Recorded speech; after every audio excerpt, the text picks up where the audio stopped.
નમો અરિયંતાણં નમો સિદ્ધાણં નમો આયર્યાણં નમો વજ્જાયાણં નમો લોહે સૌવસાવણં એસો પંચ નમુકારો સૌવ પાવપણાસણો મંગલાણં ચ સૌવેસી બળમમ વૈ મંગલમ મંગલમ ભગવાન વીરો મંગલમ ગૌતમ પ્રભુ મંગલમ સ્થૂલભદ્રાદ્યા જૈન ધર્મો સ્તુ મંગલમ. પ્રવચન શરૂ કરું એની પહેલા એક આનંદના સમાચાર આપવાના કે આ વખતે મારા જન્મ દિવસ નિમિત્તે જે વિહારધામ ઉત્સવનું એક જો આયોજન કરવામાં આવેલું હતું એમાંથી ઓડિયો પ્રવચનના શ્રોતાઓ, ઓડિયો પ્રવચનના પ્રિય શ્રોતાઓ તરફથી જે પણ લાભ લેવામાં આવેલો એમાંથી એક વિહારધામ અંતરિક્ષજી તરફ જે નક્કી થયેલું છે ચાંડસ ગામની અંદરમાં, એનું ગઈકાલે એટલે કે મૌન 11ના દિવસે એનું ખાતમુહૂર્ત થઈ ગયેલું છે અને થોડા દિવસોની અંદરમાં એનું શિલાન્યાસ થઈ જશે અને પછી ધીરે ધીરે એ આખું સરસ મજાનું વિહારધામ સાકાર બની જશે. એટલે અનુમોદનાની વાત કરું છું કે તમે બધાએ ખૂબ ઉલ્લાસથી, ઉદારતાથી જે અદ્ભુત લાભ લીધો અને એનું શ્રી ગણેશ શરૂ થઈ ગયા, એના મંડાણ શરૂ થઈ ગયા, એનું ખાતમુહૂર્ત ગઈકાલે થઈ ચૂકેલું છે અને આ જે પણ કાંઈ પ્રવચન કરું છું એ શંખેશ્વર તીર્થમાંથી હવે પ્રવચન થશે. એટલો બધો આનંદ છે, નિરવધિ આનંદ. ગઈકાલે મૌન 11નો દિવસ ઉપવાસ કરીને જ્યારે પરમાત્માની સન્મુખ જ્યારે જવાનું થયું, કેટલાય વર્ષોની પ્યાસ ગઈકાલે મીટી. 11 વર્ષથી જે શંખેશ્વર તીર્થને જવાની ઝંખના હતી, ઈચ્છા હતી, ભાવના હતી, રોમ રોમમાંથી ઈચ્છા થતી હતી કે ક્યારે શંખેશ્વર જવા માટે મળે. બસ એ ઈચ્છા ગઈકાલે પરિપૂર્ણ થઈ. હવે રોજ 3 ટાઈમ સવાર, બપોર અને સાંજ ખૂબ જાપ થાય છે, ખૂબ આરાધના થાય છે. બસ પ્રભુની સામે એકાગ્ર બનીને જોવાનું મન થયા કરે. પ્રભુની આંખમાંથી આંખ મિલાવી દિલની ભાવનાઓ, દિલની ઈચ્છાઓ, અવનવી જે પણ વાતો હોય બધી પ્રભુ સમક્ષ વ્યક્ત કરવાનું થાય છે. અને આ બધું જ કરતા ગઈકાલે પણ કર્યું, હવે રોજ પણ કરીશ. અને એટલું ભગવાનને કીધું કે પ્રભુ આપની કૃપાથી ઓડિયો પ્રવચન એટલા સુંદર ચાલે છે, એટલા સરસ મજાના ચાલે છે, એટલી બધી લોકોમાં ચાહના પેદા થઈ છે ઓડિયો પ્રવચનની. પ્રભુ આપની જ કૃપા, આપના મંગલ આશીર્વાદ. અને મેં પરમાત્માને કીધું કે પ્રભુ જેટલા પણ ઓડિયો પ્રવચનના શ્રોતાઓ છે, જેટલું પણ વિશાળ અને વિરાટ ગ્રુપ છે પ્રભુ, બસ એ બધાના જીવનની અંદરમાં સુખ, શાંતિ, સમાધિ અને સદગતિ અને ધર્મનો પ્રાદુર્ભાવ થાવ, ખૂબ લોકોના જીવનની અંદરમાં સ્વસ્થતા બની રહે એવી પ્રાર્થના પરમાત્માને મેં વારંવાર કરી અને રોજ કરીશ. શંખેશ્વર ભગવાનના દરબારની અંદરમાં બેસી ત્યાં પ્રવચનો થઈ રહેલા છે. બસ બારીની બાજુની અંદરમાં જ શંખેશ્વર પરમાત્માનું જિનાલય, મહાપ્રાચીન, મહાપ્રભાવી, પરમ પ્રભાવી. અને આ શંખેશ્વર પાસનાથ પરમાત્માનો એક અદ્ભુત ઇતિહાસ છે. એની જાણી અજાણી કેટલીક વાતો 3 દિવસ, પાર્ટ 1, પાર્ટ 2 અને પાર્ટ 3, 3 દિવસ એના અદ્ભુત પ્રવચનો કરવા છે. બસ થોડા દિવસ જવા દો એટલે શંખેશ્વર પાસનાથ પરમાત્માનો એક અદ્ભુત ઇતિહાસ બતાવ્યો છે. જેમ ગયા વખતે અંતરિક્ષજી તીર્થમાં ગયેલા હતા તો ત્યાં જઈને જેમ અંતરિક્ષજી પાસનાથ પરમાત્માની ઉત્પત્તિનો ઇતિહાસ જાણ્યો, એ વખતે પણ ઓડિયો પ્રવચન દ્વારા આ બધી વાતો કરેલી. તો આ વખતે પણ પરમ પ્રભાવી, પુરુષાદાલીય, કલિકાલ કલ્પતરુ, અચિંત્ય ચિંતામણી, ભક્તજનોના મનવાંછિતને પૂરનારા, અતિશય લાડલા, અતિશય લોકપ્રિય એવા શંખેશ્વર પાસનાથ પરમાત્માની અદ્ભુત ઉત્પત્તિ કથા છે. કેવી રીતે આ ધરતી ઉપર પાસનાથ પરમાત્મા નતા એની પહેલા પ્રતિમા નિર્માણ થઈ અને ક્યાં ક્યાં પડતી આ પ્રતિમા અહીંયા પહોંચી, એનો અદ્ભુત ઇતિહાસ, એનો આજુબાજુની કથાઓને આવરી લેતો અદ્ભુત ઇતિહાસ 3 દિવસનો આપણે જાણવો છે. શંખેશ્વર ભગવાનના દરબારની અંદરમાં બેસી રોજ ભક્તિ થાય છે, રોજ આનંદ આવે છે. બસ ગઈકાલે પણ કર્યો, આજે પણ સવારના બસ પ્રવચન વગેરે પતાવી અને સીધું જ શંખેશ્વર ભગવાનના દેરાસરની અંદરમાં જઈશ. ખૂબ ભીડ હશે, ખૂબ સમણી ભગવંતોના દર્શન થાય છે, ગામના લોકોના દર્શન વંદન થાય છે. હજી તો ગઈકાલે પગ મૂક્યો એમાં એટલા બધા લોકો મળ્યા, ઓડિયો પ્રવચનના શ્રોતાઓ. ગુરુદેવ, અમે તમારું રોજ પ્રવચન સાંભળીએ છીએ, અમે આપનું રોજ પ્રવચન સાંભળીએ છીએ. બોર્ડ ઉપર નામ વાંચ્યું, લોકો મળવા માટે આવ્યા. એટલે આનંદ થાય કે ક્યાં ને ક્યાં ઓડિયો પ્રવચનના શ્રોતાઓ મળી જાય છે. ચલો વળી પાછી આપણે આપણી કથાની અંદરમાં આગળ વધીએ. માર્ગ ભૂલેલા જીવન પથિકોની પ્રતિબોધ કથા. આજથી 1245 વર્ષ પૂર્વે બનેલો 14 પ્રસ્તાવ, 4 પ્રસ્તાવ અને 17,000 શ્લોકોની અંદરમાં ફેલાયેલો આ કુવલય માલા નામનો ગ્રંથ. આ ભવ અટવીની અંદરમાં ભૂલા પડેલા જે જીવો છે, જે લોકો માર્ગ ભૂલી ગયા છે, જે લોકો પોતાના પંથથી ઉલટા પંથે ચાલી ગયા છે, એ બધા જ જીવોને સન્માર્ગે લાવવાનું કામ આ સરસ મજાનો ગ્રંથ કરી રહેલો છે. અને કથાના માધ્યમ દ્વારા, અને કથાની અંદરમાં આપણે ત્યાં સુધી પહોંચેલા હતા કે લક્ષણ શાસ્ત્રની વિસ્તારથી વાતો બતાવી. પછી વિદ્યાધર ભીલ કેવી રીતે બન્યા એની પણ આખી કથાની વાતો એણીકાએ રાજપોપટ દ્વારા જે જાણેલી એ બધી વાતો બતાવી. અને હવે એણીકા, રાજપોપટ અને કુવલય ચંદ્ર કુંવર, આ ત્રણેયની એટલી અદ્ભુત જોડી બની ગઈ છે. ત્રિકોણના જાણે કે 3 ખૂણા બની ગયા છે. જંગલોમાં જવાનું, વીણા બગાડવાની, નૃત્ય કરવાનું, પરમાત્માની ભક્તિ કરવાની, અવનવી જ્ઞાનની વાતો કરવાની, જંગલની અંદરમાં રહેલા અવનવા પંખીઓ, અવનવી ઔષધિઓ, જડીબુટ્ટીઓ, આ બધાનું શીખવાનું, એણીકાને શીખવાડવાનું, રાજપોપટને પણ શીખવાડવાનું એની દ્વારા. અને એ લોકો દ્વારા કુવલયચંદ્ર કુંવર, રાજકુંવર પણ કંઈક શીખતો જાય છે. અને આમ કરતાં કરતાં પાણીના રેલાની જેમ દિવસો સડસડાટ પસાર થઈ ગયા. કેટલાય મહિનાઓ ગયા પછી એક દિવસ કુવલયચંદ્ર કુંવરે એણીકાને પૂછ્યું, કઈ વાત કરી કે એણીકા, એક કડવું અને અનિષ્ટ વચન હું તમને કહેવા માટે માગું છું, પરંતુ સજ્જન પુરુષો કોઈ પણ વચનને સહન કરી લે છે. એટલે આપ ગભરાતા નહીં, દુઃખી નહીં બનતા. આપણે કેટલાય મહિનાઓથી સાથે રહ્યા, જ્ઞાનની ગોષ્ઠી કરી, પ્રભુની ભક્તિ કરી, અવનવો જ્ઞાનનો પ્રકાશ પ્રાપ્ત કર્યો, જંગલની સાથે દોસ્તી બાંધી, જંગલના આ બધા નિર્દોષ પ્રાણી પંખીડા એ બધાની સાથે આપણે દોસ્તી બની ગઈ. અને સાચું કહું તો આ જંગલનું નિર્દોષ વાતાવરણ એવું અદ્ભુત છે કે અહીંયાથી જવાનું જ મન ન થાય. એટલા માટે તો એણીકાએ કીધેલું હતું ને કે મારે હવે શહેરમાં જવું જ નથી. વરના રાજપોપટે ઓફર આપેલી કે ચલો તમને તમારા પિતાજી પાસે લઈ જાઉં, ત્યાં જઈને મૂકી દઉં. એ કે મારે જવું જ નથી. આ જંગલનું નિર્દોષ વાતાવરણ, આ બિલકુલ નિસ્વાર્થી એવા મિત્રો જેવા, ભાઈ જેવા, સખા જેવા આ પશુ પંખીઓ, આનાથી વધુ નિર્મલ પ્રેમ બીજે ક્યાં મળવાનું હતું? એક સંસારના ક્ષણિક સુખ માટે આ બધું છોડી દઉં? નહીં. હવે હું સંન્યાસીની તરીકે આ જંગલની અંદરમાં રહીશ અને આ જંગલના નિર્દોષ વાતાવરણની સાથે મારી જિંદગી વિતાવી દેવી છે. અને હકીકતની અંદરમાં શહેરનું જે વાતાવરણ છે, દગા ફટકા, રોજ તમે જુઓ ને એવી ઘટનાઓ સાંભળવા મળે છે, એવી વાતો સાંભળવા માટે મળે છે. એમ લાગે કે આવું પણ સંસારની અંદરમાં બની શકે. પતિ પત્ની, ભાઈ ભાઈ, સગા માતા પિતા અને ભાઈ બહેન, એટલા બધા વિચિત્ર સંબંધો આ સંસારની અંદરમાં સર્જાય છે. ત્યારે એવા સમયની અંદરમાં એણીકા કહે છે કે શું કામ મારે શહેરમાં જવાનું? શહેરમાં જઈને પણ જીવનમાં શું કરવું છે? કયા વિષય સુખોને મારે પ્રાપ્ત કરવા છે? જંગલનું વાતાવરણ મારા માટે બરોબર છે. કુંવર કહે છે કે તમે તો જંગલની અંદરમાં રહેશો, પણ મારે તો બહુ મોટી જવાબદારી છે. બહુ મોટી જવાબદારી અદા કરવા માટે મારે શહેરની અંદરમાં જવું પડશે. એટલે તમારી હું રજા માગું છું. તમને કદાચ આ દુસ્સહ વાક્ય સહન નહીં થાય. તમને એમ થશે કે કુંવર શું કામ જાઉં છું, રહી જાઉં નહીં અહીંયા, હું પણ તમારી જેમ રહી જાઉં.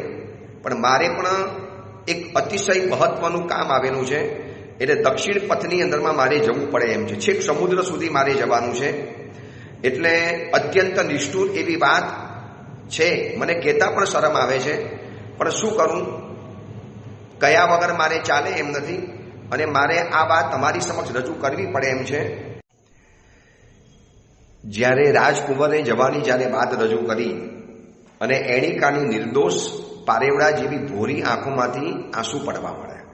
ભાઈ, તમે આ જંગલની અંદરમાં આવીને મને કેટલું બધું જ્ઞાન આપ્યું, તમે કેટલી બધી મારી સમજણ વધારી, મારો માનસ પ્રત્યેનો, મનુષ્ય પ્રત્યેનો જે મારો એક રોષ હતો, દ્વેષ હતો, ભય હતો, ડર હતો, તમે બધો દૂર કરી લીધો. તમે જવાની વાત કરો છો. હું સમજુ છું કે તમારા માથે જવાબદારી છે, તમારે જવું પણ પડશે. રાજપોપટ પણ એકદમ મૌન થઈ ગયો. પોપટે પૂછ્યું કે એવું શું કાર્ય છે કુંવર કે તમારે જવું જ પડે? તો કુંવર કહે છે કે દેખો, એ તો બહુ લાંબી ચીજ છે, પરંતુ એની જવા પાછળના 3 કારણો છે. પહેલું કારણ તો એ કે એક અભ્યર્થના છે, એક જણની પ્રાર્થના છે, માટે મારે જવું પડે એમ છે, એની વિનંતી છે. બીજું કારણ સાધર્મિકનું બહુ મોટું કાર્ય છે, આપણા જેવો એક સાધર્મિક, એને મારે પ્રતિબોધ કરવાનો છે. અને ત્રીજા નંબરની અંદરમાં આ કાર્ય શિવ સુખનું મૂળ હોવાથી મારે મહત્વનું છે. આની સાથે એક વ્યક્તિની સદગતિ, એક વ્યક્તિનો મોક્ષ જોડાયેલો છે, માટે મારે જવું પડશે. આમ બોલતા બોલતા કુમાર ઊભો થયો, એને હાથ જોડ્યા, ભાવપૂર્વક નમસ્કાર કર્યા અને એની કાને કહે છે કે બેન, સાચું કહું, તમારી સાથે રહીને મને પણ ઘણું જ્ઞાન મળ્યું. તમારો આ નિર્દોષ સ્વભાવ, આ જંગલની અંદરમાં રહેવાની તમારી સંયમની ભાવના, ખરેખર એને નમસ્કાર કરું છું. રાજપોપટને પણ કીધું કે બસ એનિકા બેનને સાચવજો, તમે સાથે રહેજો, તમે પણ એમને જે ધર્મ વગેરે પમાડ્યો. અને બંને જણા જ્યારે વિદાય આપવા માટે નીકળે છે, વાતાવરણ ગમગીન છે. જંગલમાં રહેલા જે ભૂરા પશુઓ, એને પણ ખબર પડી ગઈ કે આજે કંઈક ઉદાસનું વાતાવરણ છે. એ લોકોએ પણ ઘાસ ખાવાનું છોડી દીધું અને એ લોકો પણ સાથે ને સાથે મૂકવા માટે આગળ ચાલ્યા, જે દક્ષિણ પથ તરફ આગળ જવાનો જે રસ્તો હતો. હવે જતી વખતે આગળ ને આગળ ચાલતા ગયા. એનિકા પણ મૌન છે, રાજકુંવર પણ મૌન છે, રાજપોપટ પણ કંઈ બોલતો નથી, જાણે કે આખું જંગલનું વાતાવરણ સ્તબ્ધ રહેલું છે. એક સાચો મિત્ર, અંતરંગ કલ્યાણ મિત્ર, એક સહૃદય મિત્ર જ્યારે જંગલમાંથી નીકળી જઈ રહેલો છે, ફરી વાર ક્યારે મળશે ખબર નથી. એનિકા તો સંન્યાસીની હતી, પણ છેવટે દિલ તો માણસનું હોય ને. સ્ત્રી સહ સ્વભાવ છે, લાગણી વસાત ખૂબ દૂર સુધી મૂકવા માટે આવ્યા. ત્યારે રાજકુમારે કીધું કે હવે પાછા વળી જાઓ, બહુ દૂર સુધી આવી ગયા, ફરી વખત ક્યારે પણ કોઈક એવો સંજોગ મળશે ત્યારે આપણે મળવાનું થશે. બસ તમે મારું આતિથ્ય કર્યું, મારું ધ્યાન રાખ્યું, મને સગા ભાઈની જેમ મને અહીંયા રાખ્યો, ખૂબ મારી અભ્યર્થના વગેરે કરી, આવ ભગત કરી, બસ તમારો આભાર ક્યારે પણ નહીં માનું. એનિકા તો બોલી જ નથી શકતી, બિલકુલ મૌન દ્વારા ધીમા ધીમા આંસુ એની આંખમાંથી ચાલ્યા કરે છે. રાજપોપટ પણ મૌન થઈ ગયેલો છે. અને જ્યારે નીકળવાની જ્યારે વાત થઈ ત્યારે એ વખતે સૌથી છેલ્લે એનિકાએ પૂછ્યું કે મારે તમને એક સવાલ પૂછવો છે કે તમે તમારું કુલ, તમારો જન્મ કયા કુલને, તમે જન્મીને તમે કયા કુલને સનાથ કર્યું છે? જો આ પૂછવાની પણ એક પદ્ધતિ, સવાલ કેવી રીતે પૂછાય, તમારું કયું કુલ છે એવું નહીં, તમારો જન્મ લીધો તો કયું કુલ સનાથ થયું, તમારા અંગના સંસર્ગથી ઉત્પન્ન થયેલા રોમાંચ કંતુકથી શોભાયમાન એવા તમારા માતા પિતા કોણ હશે? જોજો આ પૂછવાનો એક પદ્ધતિ કેવી અદ્ભુત છે, કેવું સૌજન્ય સાથે પૂછી શકાય છે.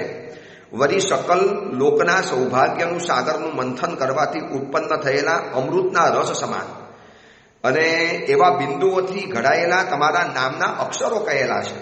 આ સુધીની અંદરમાં પૂછ્યું નથી નામ કયું છે. અને એ વખતે કુંવર કહે છે કે દેખો, બહુ લાંબી કહાની છે પણ શોર્ટમાં બતાવી દઉં. જ્યારે ઋષભદેવ ભગવાન બાળપણના સમયની અંદરમાં હતા અને એમનો જ્યારે રાજ્ય અભિષેક કરવાનો સમય આવ્યો ત્યારે શેરડીનો સાંઠો હાથની અંદરમાં રાખેલો હતો. ઇન્દ્ર મહારાજાએ ઋષભદેવ ભગવાનના બાળ સ્વરૂપને શેરડી આપી, ઈક્ષુ આપી, ગન્ના આપ્યા અને એમને સ્વીકાર્યા. એટલે ત્યારથી એ વંશનું નામ પડી ગયું છે ઈક્ષ્વાકુ વંશ. અને એ ઈક્ષ્વાકુ વંશના પરંપરાની અંદરમાં મારો જન્મ થયો છે. ક્ષત્રિય કુલની અંદરમાં જન્મ પામ્યા. પછી ભરત ચક્રવર્તી થયા. ભરત ચક્રવર્તીના દીકરા બાહુબલી થયા અને બાહુબલીના, એટલે ભરત ચક્રવર્તી અને બાહુબલી બે પરમાત્માના મુખ્ય પુત્ર. એમાં બીજા પુત્ર જે બાહુબલીનો પુત્ર ચંદ્રયશ અને ભરત ચક્રવર્તીનો પુત્ર હતો આદિત્યયશ. તો આદિત્યયશની પરંપરાની અંદરમાં જે થયા એ બધા સૂર્યવંશી ગણાયા. અને ચંદ્રયશના કુલની અંદરમાં જેટલા પણ થયા એ બધા સોમવંશના ગણાયા. એટલે સૂર્યવંશ અને સોમવંશ આ બે મુખ્ય કુલ છે. એમાં સૂર્યવંશની અંદરમાં મારો જન્મ થયો. સેંકડો રાજાઓ થતા ગયા, એક પછી એક રાજાઓ થતા ગયા 50 લાખ કરોડ સાગરોપમ સુધી આદિનાથ પરમાત્માનું શાસન ચાલ્યું. અને એ શાસન દરમિયાન કરોડો રાજાઓ થઈ ગયા અને એની અંદરમાં સિદ્ધ દંડિકા બની. આજે સિદ્ધ દંડિકાની જે વાત છે ને એનો પણ એક અજબ ઇતિહાસ છે. એ સિદ્ધ દંડિકાની અંદરમાં 7 પ્રકારની સિદ્ધ દંડિકા છે. એમાં કરોડો રાજાઓ અનુત્તરમાં જાય, લાખો રાજાઓ મોક્ષની અંદરમાં જાય, લાખો રાજાઓ મોક્ષની અંદરમાં જાય, કરોડો રાજાઓ અનુત્તર વિમાનની અંદરમાં જાય. અને આમ કરતા કરતા કરતા કરતા મારા પિતાજી ધડવર્મા રાજા અને એમનો પુત્ર હું છું કુવલય ચંદ્ર, અને વિજયા નગરીની અંદરમાં મારું જવાનું પ્રયોજન છે, એટલે મારે અહીંયાથી નીકળવું પડે છે. અને એ વખતે એણિકાએ કીધું કે તમે આટલા વખતથી જ્યારે તમારા માતા પિતાની વિખૂટા પડેલા છો તો મને એક રજા આપો. હવે આ જો એણિકાનો નેચર કેવો વ્યવહાર કુશળતા છે. વર્તમાન સમયની અંદરમાં બધું જ છે, પણ જાણે કે લોકોની પાસેથી વ્યવહાર કુશળતા ગાયબ થઈ ગઈ છે. તમે એક કામ કરવા માટે નીકળ્યા છો, બીજી વ્યક્તિ પણ એ જ કામ કરવા માટે એ જ દિશામાં જઈ રહેલા છે. ભાઈ તમે નાહકના તમે જાઓ છો, લાવો મારે જવું છે ને હું પણ જઈ આવું છું, આપણે તમારું પણ કામ ભેગું કરીને આવું છું. આ વ્યવહાર કુશળતા કહેવાય. કોઈક વ્યક્તિના જીવનની અંદરમાં સહાયક બનવું, એની ચિંતા કરવી. હવે આ જો એણિકા કેટલી વ્યવહાર કુશળ છે. શહેરની અંદરમાં રહેલી, પશુઓની વચની અંદરમાં રહેલી આ એણિકા કદાચ માનવતાના સર્વોચ્ચ શિખરે છે. અને આપણે માનવોની વચની અંદરમાં રહીને પણ કદાચ આપણે પશુ જેવા વૃક્ષ બની ગયા છે. હવે એણિકા કહે છે કે કુંવર, તમારા માતા પિતા તમારા વિયોગથી કેટલા સંતાપિત થતા હશે. તમારા જેવા દીકરાથી દૂર રહી અને માતા પિતા કેટલા દુઃખી બનતા હશે. કારણ કે અચાનક તમારું અપહરણ થયું, તમને સીધા ઘોડા દ્વારા અપહરણ કરવાની અંદરમાં આવ્યા અને તમારા માતા પિતાને તો કોઈ સમાચાર નહીં મળતા હોય તો એક રજા આપો, આ રાજપોપટ ઝડપથી ઉડી અને તમારા સમાચાર તમારા પિતાજી સુધી પહોંચાડી દેશે, બસ સંમતિ આપો. ત્યારે એ વખતે કુવલયચંદ્ર કહે છે કે એણિકા, જંગલમાં તકલીફ તમને પડશે, તમે એકલા પડી જશો. આ રાજપોપટને જવા આવવામાં તો દિવસો તો નીકળી જવાના. એણિકા કે ભલે જે હોય તે, પણ તમારા પિતાજીને તમારા સમાચાર મળી જાય, કેટલી બધી શાંતિ થઈ જાય. તમે વિચારી લેજો આ એણિકાની વ્યવહાર કુશળતા કેટલી અદ્ભુત છે. બીજાના માટે વિચારવાનું કેટલું બધું વિચારી શકે છે. આપણને ક્યારે આવો વિચાર આવે કે ભાઈ એના પપ્પાને, એની મમ્મીને, એના પરિવારને, એની ફેમિલીને સમાચાર મળી જવા જોઈએ કે તમારો દીકરો કઈ જગ્યાની અંદરમાં છે. અને કુવલયચંદ્ર કુંવર અભિભૂત બની ગયો. એણિકાબેન, શું તમારો વ્યવહાર કુશળતા છે, શું તમારી સમજદારી છે, શું તમારી દૂરંદેશી છે. ખરેખર સ્ત્રી હૃદય સિવાય આવો ભાવ કોઈને પણ ના આવી શકે. અને રાજપોપટને મોકલી આપ્યો એણિકાએ કે જાઓ એમના પિતાજીને સમાચાર આપીને પછી જલ્દીથી પાછા આવી જજો. અને આ બાજુ રડતા દિલે મૌનપૂર્વક એકબીજાનું અભિવાદન સ્વીકારી અને કુંવર ત્યાંથી નીકળી પડ્યો.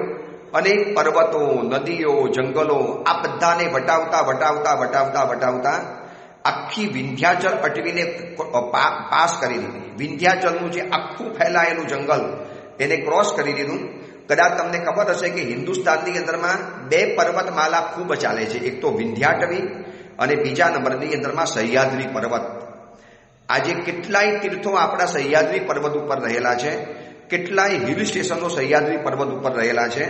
તો કુંવરે વિંધ્યાચલની અટવીને તો ક્રોસ કરી દીધી. હવે સામે સહ્યાદ્રી પર્વત દેખાયો. આ પર્વત પણ બહુ ઐતિહાસિક પર્વત છે. આ પર્વત કેવો હતો એનું આખું જે વર્ણન કરવાની અંદરમાં આવ્યું છે ને, વર્તમાન સમયની અંદરમાં આપણે પાલીતાણા પર્વત ઉપર જઈએ, શત્રુંજય તીર્થની યાત્રા કરવા જઈએ, અથવા તો ગિરનાર તીર્થની યાત્રા કરવા માટે જઈએ, તો આ ગિરનાર તીર્થ હજી કદાચ હર્યો ભર્યો છે, પણ શત્રુંજય ગિરિરાજ કદાચ વૃક્ષ બહુ ઓછા રહેલા છે. પરંતુ અહીંયા સહ્યાદ્રી પર્વતનું જે વર્ણન કરવાની અંદરમાં આવ્યું છે, બકુલ અને એલચીના વનોથી શોભતા હતું. એ આખો પર્વત ચંદનના વનથી ઘન રહેલો હતો અને એ વનની અંદરમાં ફણાવાળા સર્પ અંદરમાં રહેલા હતા. અને ફણાવાળા સર્પના મસ્તક ઉપર રહેલા રત્નના તેજથી એનો અંધકાર દૂર હરી ગયેલો હતો. અને અંધકાર જેવી પ્રસરેલી શ્યામ કાંતિવાળા પાંદડાઓથી શોભતા વૃક્ષો હતા. અને વૃક્ષોની બખોલની અંદરમાં કોયલ રહી અને કોયલ મધુર અવાજ કરતી હતી. અને મધુર અવાજના શ્રવણથી દોડીને આવતા સુવર્ણ મૃગો કપૂરના નાના નાના વૃક્ષોને ઉખાડી દેતા હતા અને એ ઉખાડવાથી કપૂરની ફેલાયેલી જે સુગંધ એનાથી લુપ્ત બનેલા જે ભ્રમરો એનો ગુંજારવ સંભળાતો હતો અને આવા અનેક ગુંજારવોના કોલાહલથી ગભરાઈ ગયેલા વાંદરાઓ જાયફળના વનને ધ્રુજાવી નાખતા હતા અને જાયફળના વનના વૃક્ષો નીચે પડ્યા એની રજથી રંગાયેલું સરોવરનું પાણી વહી જતું હતું અને જળનું વહેવાથી જલ સિંચન થવાથી સમગ્ર વૃક્ષો વળી પાછા હરિયાળા બનતા હતા અને આવા વૈભવથી નંદનવન જેવા સહ્યાદ્રી પર્વતને જોયો કુંવરે અને આવો અદ્ભુત પર્વત, આ પર્વતનું જે વર્ણન કરવાની અંદરમાં આવ્યું છે, એટલો લીલોછમ પર્વત, એટલો 12 પર્વત. કુવલેચંદ્ર કુંવર તો આ સહ્યાદ્રી પર્વતને જોતો જ રહી ગયો. શું અમુક ઝાડો રહેલા છે, વિરાટ વનો રહેલા છે, એની ઉપર વિશિષ્ટ પ્રકારના પંખીઓ શોભી રહેલા છે અને આ જોતા જોતા જોતા જોતા કુંવર આગળ વધે છે અને આગળ વધતા વધતા વધતા ગયો તો ત્યાં એ સહ્યાદ્રી પર્વતમાલાની અંદરમાં કોઈ બીજા ગામની અંદરમાં જતો મોટો સાર્થવા જોયો. સાર્થવા એટલે જૂના સમયની અંદરમાં એક ગામથી બીજા ગામ જ્યારે જવું હતું તો એકલ લોકલ જઈ નતા શકતા. આજની જેમ વાહન વ્યવહારો નહોતા, આજના જેવી ડામર કે સિમેન્ટની સડકો નથી, આજની જેમ લાઇટ, મોબાઈલ વગેરેની કોઈ સિસ્ટમ નથી. તો એવા સમયની અંદરમાં એ જંગલની અંદરમાં જવું હોય તો સાર્થવાની સાથે જવું પડતું હતું. સાર્થની સાથે જવાનું અને આગળ ને આગળ વધતા જવાનું. અને સાર્થ પણ એવા દયાળુ હતા કે જમવા કરવાની વ્યવસ્થા પોતે કરી આપતા હતા અને પોતાનું કરિયાણું લઈ અને આવવાનું. વચ્ચે વચ્ચે જેને જે શહેરની અંદરમાં રહેવું એ રહી જાય. અને કુંવરે જોયું કે સહ્યાદ્રી પર્વતમાલાની અંદરમાં આટલો મોટો સાર્થ જઈ રહેલો હતો. અને અહીંયા ઉપમા આપી છે કે સાર્થ કેવો હતો, અલગ અલગ ઉપમા આપી છે કે સાર્થ રાજસ્થાનના દેશ જેવો હતો કે જેમાં અનેક પ્રકારના સ્વૈર વિહારી ઊંટ ફરી રહેલા હતા. અને આ બંનેને લાગુ પડે છે, રાજસ્થાન દેશ અને સાર્થવાને. સૌથી વધારે કેમલ, સૌથી વધારે ઊંટ રાજસ્થાનની અંદરમાં હોય છે. પછી આગળ બતાવ્યું કે આ સાર્થવા મહાદેવના મંદિર જેવો હતો કે જેના ઢીંકારવથી એટલે જેના અવાજથી, ગર્વિષ્ઠ પદોથી જેમ મહાદેવનું મંદિર ગર્વિષ્ઠ બળદથી શોભતું હોય એવી રીતે આ સાર્થવાની અંદરમાં પણ એવા ગર્વિષ્ઠ બળદો રહેલા હતા.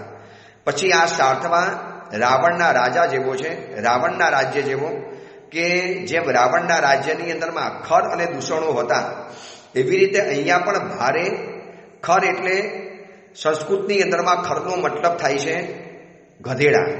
તો અહીંયા પણ ગધેડાઓ રહેલા હતા. અને પછી આગળ બતાવ્યું કે આ સાર્થવા રાજ્યના આંગણા જેવો હતો કે જેમ રાજ્યના આંગણાની અંદરમાં, રાજાના રાજમહેલના પરિસરની અંદરમાં અનેક પ્રકારના ઘોડાઓ ફરતા હોય તો આ સાર્થવામાં પણ અનેક પ્રકારના ઘોડાઓ હતા. પછી આગળ ઉપમા બતાવી કે આ સાર્થવા દુકાન માર્ગ જેવો હતો જેમાં ઘણા પ્રકારના વેપારીઓ હોય તો આમાં પણ ઘણા પ્રકારના વેપારીઓ હતા. આ કુંભારની દુકાન જેવો હતો, જેમ કુંભારની દુકાનની અંદરમાં અનેક માટીના સાધનો શોભતા હોય એવી રીતે આમાં પણ સેંકડો ઊંટ, ગધેડા, મનુષ્યો આગળ ને આગળ વધતા હતા.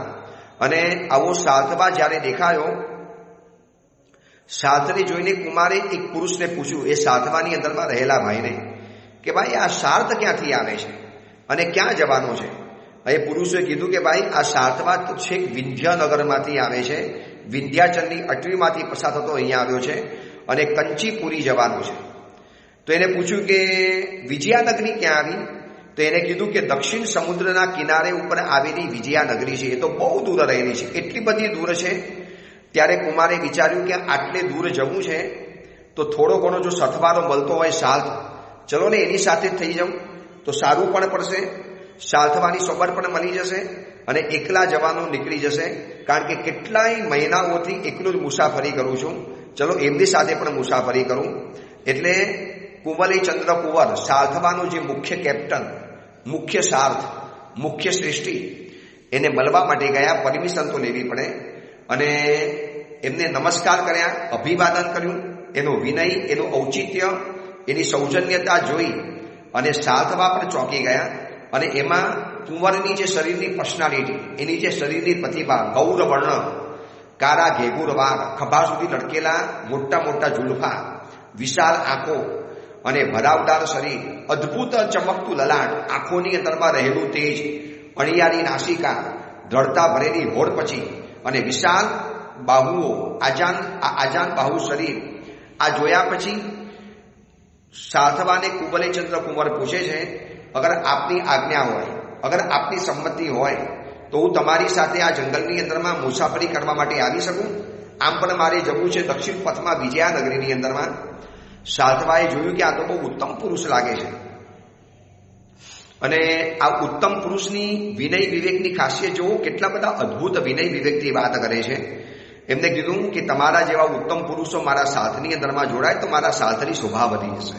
ખુશીથી વધારો, કોઈ ચિંતા નહીં કરો, ભોજન વગેરેની બધી જ વ્યવસ્થા અમારા રસોડાની અંદરમાં થઈ જશે. તમે કોઈ પણ ચિંતા કર્યા વગર નિશ્ચિંત બની અમારા સાથની સાથે આવો. અને સાધવાની જેવી સંમતિ મળી એટલે કુંવર, તમારો ઉપકાર, તમારો આભાર, ખૂબ તમારા ધન્યવાદ એમ કહીને સાધવાની સાથે જોડાઈ ગયા.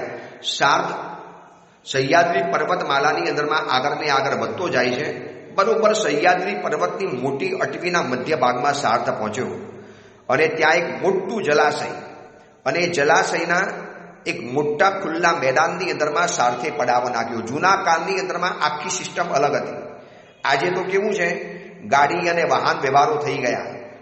આમ ગાડીઓ ઉપર ગાડીઓ પસાર થતી જાય, scooter, two wheeler, four wheeler, trucks, પછી મોટા મોટા કન્ટેનર, આવા બધાના કારણે હવે મુસાફરીનું સ્વરૂપ આખું બદલાઈ ગયું છે. જંગલ રહ્યા છે પણ જંગલની અંદરમાં આવા ધમધમતા હાઈવે, એનાથી પશુ પંખીઓ દૂર ચાલી ગયા. અને બરોબર સરોવરના ખુલ્લા મેદાનની અંદરમાં સાર્થે જ્યારે પડાવ નાખ્યો અને એ પડાવની બરોબર નજીકના ભાગની અંદરમાં મોટી ભીલોની પલ્લી હતી અને જોખમ ખબર હતી કે અહીંયા ભીલોની પલ્લી છે, જોખમ બહુ મોટું છે. એટલે સાધવાએ જાહેરાત કરી દીધી કે બધા પોતાની કિંમતી વસ્તુઓ સુરક્ષિત કરી દેજો અને એને અંદરના ભાગની અંદરમાં મૂકી દેજો, બહાર બિલકુલ પણ નહીં કરતા. ઓછી કિંમતવાળો જેટલો પણ પદાર્થ હોય એ બધું બહાર કાઢજો, બાકી કિંમતી માલ સામાન, તમારું જોખમ, તમારી જવાબદારી બધું રાખજો. રક્ષણ કરવા માટે મારી મંડળીઓ છે, મારા સૈનિકો છે, મારી ટુકડી છે, બધું જ કરશે. પરંતુ આ જંગલ છે, આમાં કોઈ ભરોસો નથી કરી શકાતો. એટલે તમે બરોબર તૈયારી અને સાવધાન બનીને રહેજો. અને સાધવાએ બધી જ વ્યવસ્થા કરી દીધી. વારાફરતી મંડળીઓ નક્કી કરી દીધી, શિબિકા વાહકો પણ નક્કી કરી દીધા, તલવારો પણ તૈયાર કરી દીધી, તીર કામઠા પણ બરોબર તૈયાર કરી દીધા, ધનુષ્ય પણ ચડાવીને તૈયાર રાખ્યા. અને આખો સકલ સાર્થને બરોબર ચોકી પેરાની અંદરમાં મૂકી દેવાની અંદરમાં આવ્યો. અને એ જ સમયે સૂર્યાસ્ત થયો, અવની ઉપર અંધારા પથરાઈ ગયા. એટલો કાજલ ઘેરો ઘટ્ટ અંધકાર પથરાઈ ગયો. એક તો જંગલનું નીરવ વાતાવરણ અને એની અંદરમાં સહ્યાદ્રી પર્વતની માલા, આમ એટલી ભયંકર રાત પડી ગઈ. પરંતુ સાધવાએ જે દીપક વગેરેની, મસાલ વગેરેની જે વ્યવસ્થા કરેલી હતી, પણ આટલો મોટો સાર્થ અને આટલું મોટું જંગલ અને એનાથી પણ ભયંકર અંધકાર અવની ઉપર જે પથરાયેલો હતો અને અંધકાર રૂપી રાક્ષસ જાણે કે દોડતો દોડતો આવ્યો અને સૂર્યને ઉઠાવીને નીચે ભાગી ગયો, એવી કલ્પના અહીંયા કરેલી છે. અને ચારેકોર પોતપોતાની તંબુની અંદરમાં સાધવાના પુરુષો સાથે આવેલા જે વ્યક્તિઓ બધા પહોંચી ગયા. અને અંધકાર જ્યારે દસે દિશાની અંદરમાં ફેલાઈ ગયો ત્યારે રાત્રિના સમયે પડાવ નાખેલા સાધવાના નક્કી કરેલા અધિકારીઓ શું કરતા હતા એ પણ જાણવા જેવી વાત છે. કે આ કુવલી માલાનીમાં લખ્યું છે કે જૂના કાળની શું અદ્ભુત વ્યવસ્થા હતી. પહેરગીરો એટલે કે ચોકીદારો પોતાની સામગ્રીઓથી સજ્જ થયેલા હતા. ઘોડાઓ ઉપર પલાણ નાખી દીધેલું હતું, બેસવા માટેની જે પલાણ કહેવાય. ચોકી કરવાના સ્થાનો નક્કી થઈ ગયેલા હતા. એક સુરક્ષા માટે કેટલી વસ્તુની જરૂરિયાત પડે છે એ જાણવા જેવું છે. પછી એ પ્રમાણે ઘણા લોકો સાવધાનીથી, કોલાહલવાળી રાત્રિ પસાર થઈ ગયેલી હતી, તારાઓ અદૃશ્ય થઈ ગયેલા હતા. શ્વાપદો એટલે કે જંગલના પશુઓ અવાજ કરતા હતા, પક્ષીઓ ઉડવા લાગેલા હતા, મોટા પક્ષીઓ મૌન થઈ ગયેલા હતા, ચકલાઓ કરકર અવાજ કરતા હતા. એવા પ્રભાતના સમયે પાછલી રાત્રિ એટલે છેક પાછલી રાત્રિ આવી ત્યારે પહેરગીરો કહેવા લાગ્યા, અરે ચલો જલ્દી કરો, ઊંટ ઉપર કાંકરા નાખી દો, હવે આપણે અહીંયાથી વિદાય પામવાનું છે. રાત તો આપણી શાંતિથી પસાર થઈ ગઈ, સાથ ચાલી રહેલો છે, પ્રયાણ ચાલુ કરો, સવાર પડી ગઈ છે. મંગલ વાજિંત્રો વાગ્યા, મંગલ ગીતો ગવાયા, શંખ ફૂંકાયા, શોર બકોર થયો.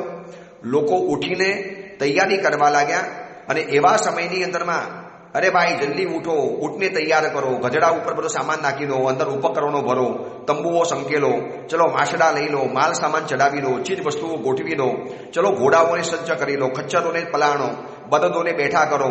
અરે ભાઈ તમે બેઠા છો કેમ? જલ્દી ઉતાવળ કરો, સામાન ભરી લો, આપણે જવાનું છે. આ પલ્લી અહીંયા બાજુની અંદરમાં ભીલોની પલ્લી છે, રાત શાંતિથી પસાર થઈ ગઈ છે અને આ એવા સમયમાં તૈયારી ચાલે છે કે હજી પૂરેપૂરું અંધારું ગયું નથી અને ધરતી ઉપર પૂરેપૂરું અજવાળું આવ્યું નથી. અને ચોકીયા તો પોતાના કામની અંદરમાં તૈયાર થયેલા હતા. બધા જ હજી ચોકી પેરો કરતા હતા અને દરેક સાથના માણસો ઉઠ્યા અને ઉઠીને પોતાની તૈયારીની અંદરમાં લાગુ પડે છે. અને જેવી તૈયારી કરવાની શરૂઆત કરે છે એમાં ચારે કોરથી મારો, કાપો, હણો, પકડો, લૂંટો, ખતમ કરો, એ જાય, પકડો એને, પછાડો એને, ભાઈ એક પણ નહીં જવા દેવો જોઈએ, બધાને પકડી રાખો. અને કોણ જાણે ધરતીમાંથી ફાટી નીકળ્યા હોય ને એની જેમ આ ભીલની પલ્લીમાંથી ચારે કોરથી ચોર, ડાકુ, લૂંટારાઓ આખા સાથને ઘેરી ભર્યા. એટલું તુમુલ યુદ્ધ જામ્યું.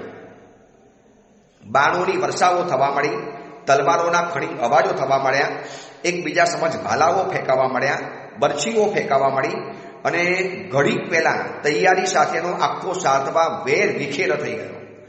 ભીલોએ એવો હુમલો કર્યો જે હાથની અંદરમાં આવે મારો, પીટો. સાધવાના પણ માણસો બધું જ કામ કરતા હતા. રાજકુંવર બરોબર એક જગ્યાને જોઈને એક અવસર જોવા માટે માંગતો હતો કે કેવી રીતે પ્રતિકાર કરું, આ સાથને કેવી રીતે બચાવું. હું રાજકુંવર છું, મારી જવાબદારી છે. આ સાથવાએ જ્યારે મને આવી રીતે કહેલું છે અને રાજકુંવર કુંવલય ચંદ્ર કુંવર બસ આવી રીતે રાહ જોઈ અને હુમલો કરવાની તૈયારી કરે છે. એમાં બરોબર એક એવી ઘટના બની કે એક અલગ પ્રકારની ઘટના બની. શું ઘટના બની એ વાત આપણે આવતીકાલે જોઈશું.